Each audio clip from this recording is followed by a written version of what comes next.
দেশে প্রবাসী আয়ে নতুন ইতিহাস গড়েছে প্রবাসী বাংলাদেশিরা।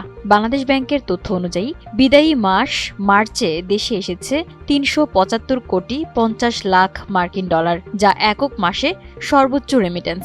এর আগে সর্বোচ্চ রেমিটেন্স এসেছিল গত বছরের মার্চ মাসে, যার পরিমাণ ছিল ৩২৯ কোটি ডলারের বেশি, আর এবছরের ফেব্রুয়ারিতে এসেছিল প্রায় ৩০১ কোটি ডলার। বাংলাদেশ ব্যাংকের প্রতিবেদনে দেখা যায়, সবচেয়ে বেশি রেমিটেন্স এসেছে বেসরকারি ব্যাংকের মাধ্যমে ২৬৪ কোটি ডলার, রাষ্ট্রায়ত্ত ব্যাংকে এসেছে ৬৪ কোটি ডলার এবং বিশেষায়িত ব্যাংকে ২০০-র বেশি সার্ভিস ও ফিচারে লেনদেনের সব বিকাশ অ্যাপে সম্ভব ৪৬ কোটি ডলার।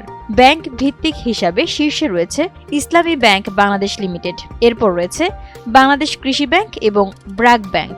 বিশ্লেষকদের মতে, বৈধ পথে অর্থ পাঠাতে প্রবাসীদের আগ্রহ এবং সরকারি প্রণোদনার কারণেই রেমিটেন্সে এই ইতিবাচক ধারা তৈরি হয়েছে।